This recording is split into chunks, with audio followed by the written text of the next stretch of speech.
దాన్ని ఎప్పట్లాగే జగన్మోహన్ రెడ్డి కానీ, ఆయన కోటరీ కానీ, ఆయన సైకో బ్యాచ్ కానీ, లేక ఆయన మీడియా నీలి మీడియా కానీ, ఆయన డబ్బులు ఇచ్చి బిస్కెట్లు వేస్తే మురిగే కూలి మీడియా కానీ ఏం చేస్తున్నాయి? జరిగింది ఏంటి, వీళ్ళు చెబుతున్నదేంటి?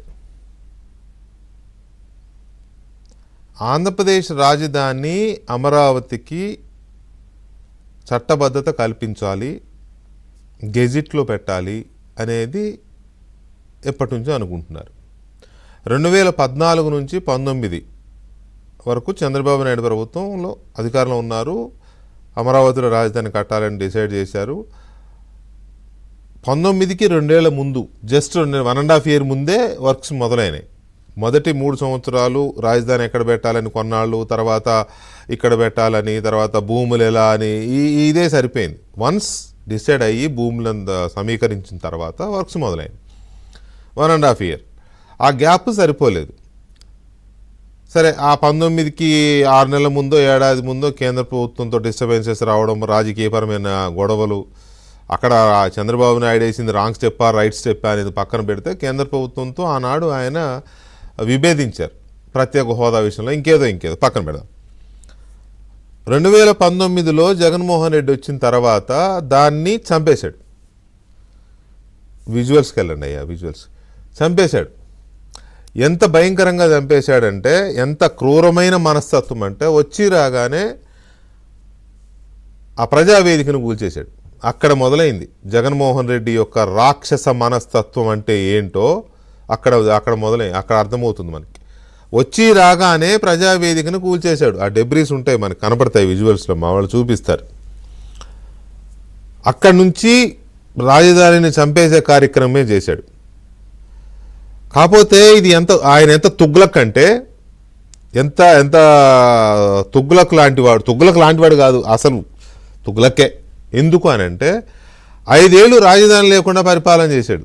అక్కడ అన్నాడు, ఇక్కడ అన్నాడు, 3 అన్నాడు, 4 అన్నాడు, 30 అన్నాడు, 3 ముక్కలు ఆడాడు. నానా అనకూడదు కానీ నానా చండాలం చేసి పడేశాడు. ఈ ప్రపంచంలో ఎవడైనా ఒక రాజధాని లేని పరిపాలన చేశాడంటే అది జగన్మోహన్ రెడ్డి. ఆయన తుగ్లక్ అంటారో మీరేమంటారో మీ ఇష్టం వచ్చిన పేరు పెట్టుకోండి.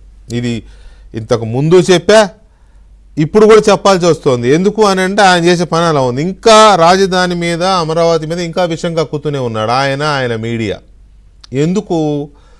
ఆ రాజధానికి చట్టబద్ధత కల్పించే అంశాన్ని ఈ మధ్య ఎవరు అడగకుండానే అధికార కూటమి ప్రభుత్వమే వీలైనంత తొందరగా, ఆఫ్కోర్స్ రైతులు అడిగిన మాట వాస్తవం. ఎందుకంటే వాళ్ళకి ఆ పెయిన్ ఉంటుంది, వాళ్ళకి ఆ భయమో అభద్రతో లేకపోతే కావాలనే కోరిక ఏదో ఉంటుంది. ఎందుకంటే భూములు ఇచ్చారు వాళ్ళు. నీలాగా కబ్జాలు చేసి వాడి సొమ్ము వీడి సొమ్ము దోచుకుని, లేకపోతే సూట్ కేసు కంపెనీలు పెట్టి లక్షల కోట్లు కూడబెట్టాల. వాళ్ళ స్వార్జితాన్ని, భూమిని, భూతల్లిని రాజధాని నిర్మాణం కోసం ఇచ్చారు వాళ్ళు. కాబట్టి వాళ్ళకి ఆ పెయిన్ ఉంటుంది, ఆ బాధ ఉంటుంది. అది తెలుసు వాళ్ళకి. నీకేం తెలుసు? నీకేం తెలియదు. తల్లిని చెల్లిని ఇంట్లోంచి చెల్లగొట్టినోడికి ఏం బాధ తెలుస్తుంది?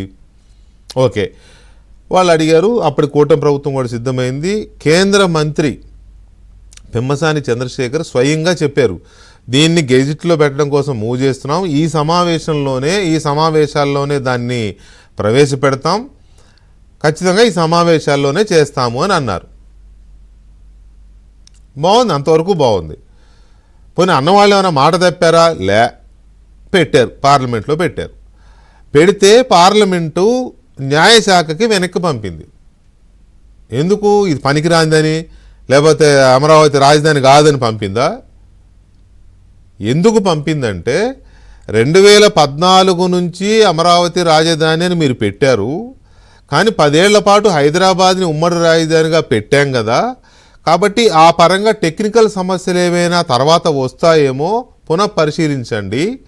ఆ తర్వాత అంతకుముందు కొన్ని నిధులు ఇచ్చారు కదా, గుంటూరు విజయవాడ కార్పొరేషన్ డెవలప్మెంట్ కోసమని 2500 కోట్లు ఇస్తే, ఆ మున్సిపల్ పట్టణాభివృద్ధి శాఖ మంత్రిగా అప్పుడున్న వెంకయ్యనాయుడు గారు వాటిని ఈ ప్రాంతంలో డెవలప్మెంట్కి ఇచ్చారు. అది అమరావతి ఫండ్ కింద వచ్చినవి కావవి. కాబట్టి వాటిని ఇక్కడ ఖర్చు పెట్టారు కాబట్టి అలాంటి ఏమన్నా టెక్నికల్ సమస్యలు వస్తాయేమో మరొకసారి పరిశీలించండి అని వెనక పంపారు. అంతే. దీనికి చంద్రబాబుకి బిగ్ షాక్. వాళ్ళ పత్రిక, అది ఏం పత్రిక అంటాడు, ఆ పట్టాభి గారు బాలే చెప్తాడు ఆ పేపర్ గురించి. అది అమరావతి బిల్లు వెనక్కి. దాంట్లో హెడ్లైన్స్లో చూస్తే అవి కూడా చదివిద్దాంలే, కొన్ని ఇష్టం లేకపోయినా పాపాలు కొన్ని చదవాల్సి వస్తుంది జనం కోసమైనా. చంద్రబాబు కంట బిగ్ షాక్ అంట. చంద్రబాబుకి షాక్ ఏంటి అసలు? ఒకవేళ నిజంగానే నెగిటివ్ డెసిషన్ అనుకోండి, అది ఎవరికి షాకు? రాష్ట్రం మొత్తానికి షాక్ అవుతుంది కదా.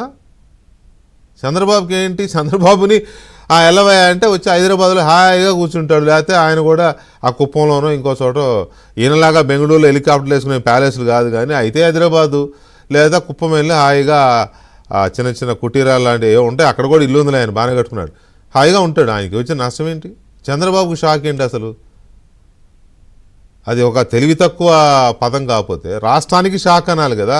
ఆంధ్రప్రదేశ్కి షాక్ ఇచ్చిన మోదీ అనాలి. ఒకవేళ నిజంగానే నెగిటివ్ డెసిషన్ అయితే చంద్రబాబుకి షాక్.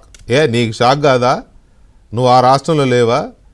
నాకు ప్రతిపక్ష నేత హోదా కావాలి, నాకు ప్రతిపక్ష నేత హోదా కావాలని మామూలుగా కాదు కదా, కనపడినోడిని ఇద్దరిని అడుగుతున్నావు కదా. అలాంటిది మరి ఇది ఏ రకమైన ఇది అనేది ఒకసారి ఆలోచించుకోవాలి. సో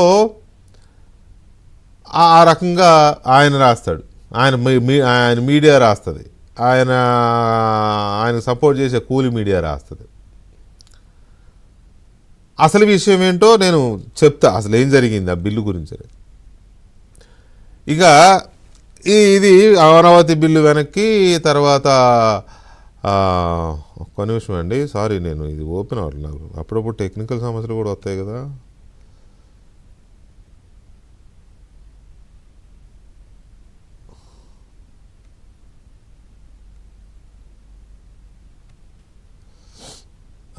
ఒక్క నిమిషం ఏ ప్రేక్షకులకి మొత్తం చెబితే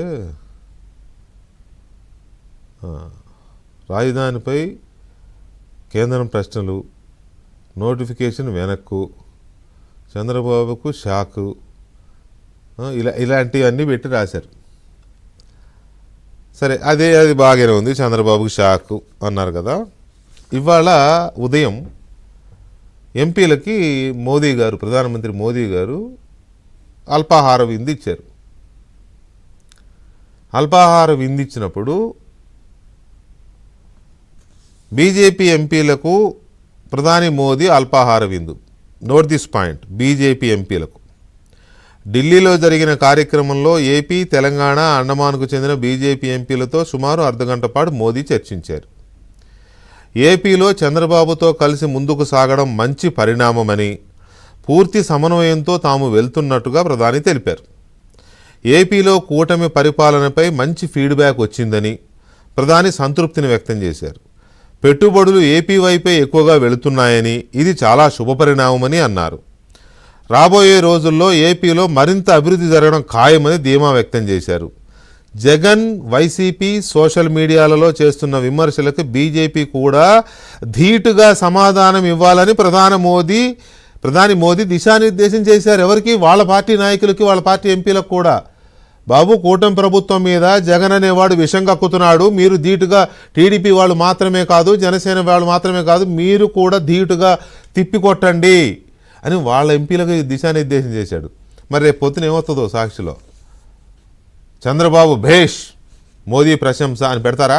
ఇవాళ చంద్రబాబు షాక్ అన్నారు కదా, చంద్రబాబు భేష్, మోదీ ప్రశంస అని పెడతారా? పెట్టే దమ్ము, సాహసం అని అనను, కానీ పెట్టే ఎథికల్ జర్నలిస్టిక్ వాల్యూస్ ఉన్నాయి మీ దగ్గర?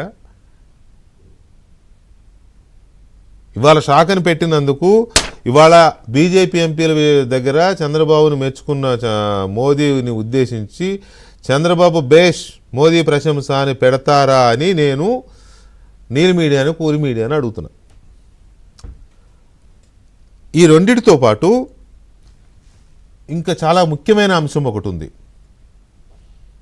అది కూడా నేను చెప్తాను. కానీ అసలు ఈ బిల్లు వెనక్కి సంగతి ఏంటి అనే దాని మీద